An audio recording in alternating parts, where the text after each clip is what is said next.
crypts of a Renaissance hospital, illuminated only by the flickering glow of a tallow candle, a solitary figure works in absolute silence. The air is thick with the sweet stench of decay. With the precision of a sculptor, he draws a scalpel down the chest of a deceased criminal. He is not a medical doctor. He is an artist desperately trying to understand the mechanical secrets of the human soul. 5 centuries before the invention of modern scanning technology, this man mapped the human heart so accurately that contemporary cardiologists still marvel at his sketches.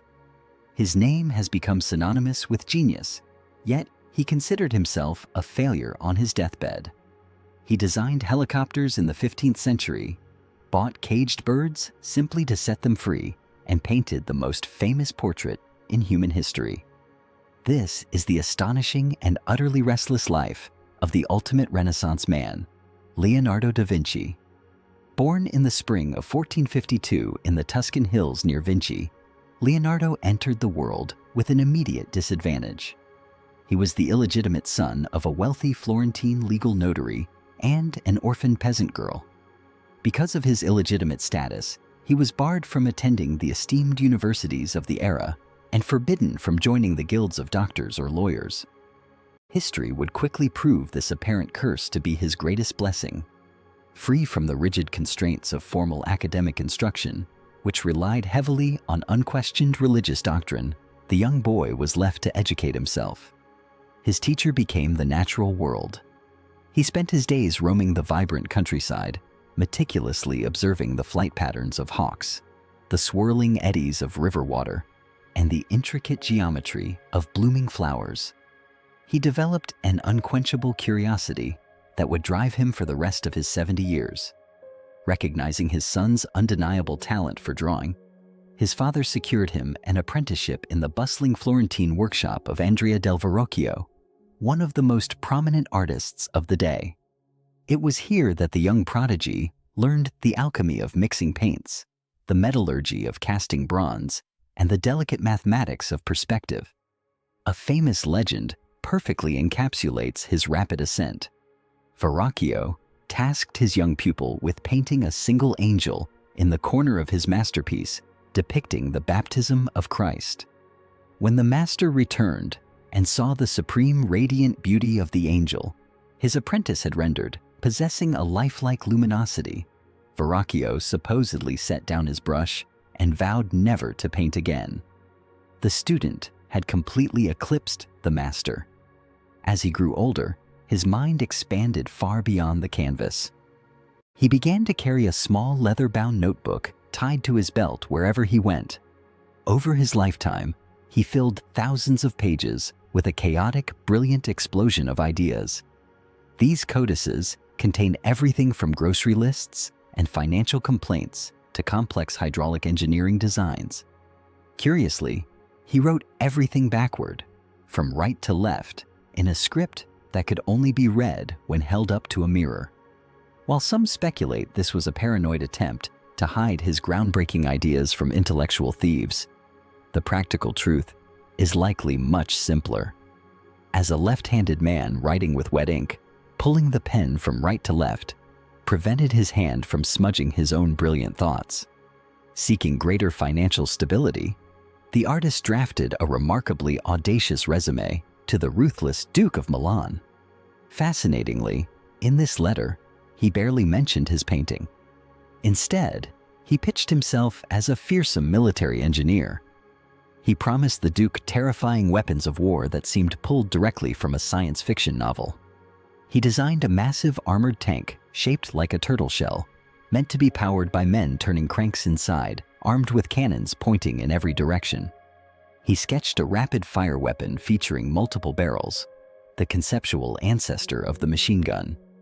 He even designed a colossal, terrifyingly large crossbow meant to launch boulders. While few of these machines were ever constructed due to the metallurgical limitations of the era, they proved his mind operated on a completely different timeline than the rest of humanity. But his true engineering obsession was the heavens. Consumed by the dream of human flight, he spent years dissecting the wings of bats to unlock the aerodynamic secrets of lift. He designed the ornithopter, a machine with massive mechanical wings, and sketched the aerial screw, a linen canopy wrapped around a central mast. His notes specified that if spun rapidly enough, the machine would rise. This made it the very first conceptual blueprint for a modern helicopter. Despite his endless mechanical distractions, he fundamentally changed the trajectory of art. His masterpiece in Milan, The Last Supper, perfectly illustrates both his unparalleled genius and his profound flaws. Tasked with painting the refectory wall of a monastery, he refused to use the traditional fresco technique, which required painting quickly on wet plaster. He hated rushing. To buy himself time, he invented an experimental mixture of oil and tempera paint applied to a dry wall. Artistically, it was a triumph, capturing the exact psychological moment Jesus announced a traitor was among them. Chemically, it was a disaster. Within his own lifetime, the paint began to flake from the damp wall. An amusing anecdote surrounds this painting. The prior of the monastery complained bitterly about how long the artwork was taking. The artist coolly replied that he was struggling. He could not find a face wicked enough to serve as the model for Judas, but if the prior continued to bother him, he would gladly use his face for the villain. Perhaps his most astonishing secret life, however, was his nocturnal work as an anatomist. During the Renaissance, dissecting human remains was a highly taboo practice.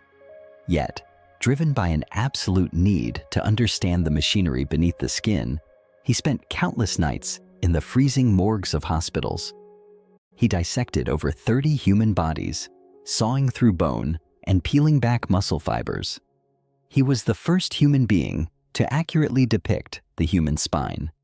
He discovered that the heart was a muscle with 4 chambers, not 2 as previously believed, and he perfectly modeled how the aortic valve opens and closes using fluid dynamics. He even diagnosed atherosclerosis, noting how the arteries of an old man had hardened compared to a child. His anatomical drawings, blending supreme artistic beauty with chilling scientific accuracy, were hundreds of years ahead of the medical establishment. His personal life was equally fascinating and full of bizarre contradictions that shocked his contemporaries. In an era where meat was a symbol of wealth, he was a strict vegetarian driven by a profound empathy for animals. He would frequently wander through the bustling markets of Florence, purchasing cages full of captive birds from confused merchants, only to walk to the edge of the city and release them into the sky. He was also a notorious procrastinator. He left countless statues uncast and books unpublished, simply losing interest once he had solved the intellectual puzzle. This restless perfectionism is embodied in his most famous work, a small portrait of a Florentine merchant's wife. He carried this painting with him everywhere for the last 16 years of his life, constantly adding paint. Using his signature blending technique, he created a microscopically thin smile that seems to change depending on where you look. She is not just a painting. She is the culmination of his lifetime of studying optics, anatomy, and human psychology. In his final years, living in France under the patronage of the king, his right hand became paralyzed. Yet, he continued to sketch and think with his left hand until his final breath in 1519. Legend says the King of France held the dying genius in his arms, weeping over the loss of a mind that had truly seen the future. Thank you for joining us today on the History Channel for this deep dive into the boundless mind of the ultimate visionary. Exploring the lives of those who dared to question everything helps us appreciate the limitless potential of human curiosity. If this journey through the Renaissance captivated your imagination, please take a moment to hit the like button and share your thoughts in the comments below. We would love to know which of his incredible inventions or artistic masterpieces you find most fascinating. Be sure to subscribe to our channel and turn on notifications so you never miss out on our weekly explorations into the legendary figures who built the world we live in today. Until next time, Keep observing the world around you and never stop asking questions.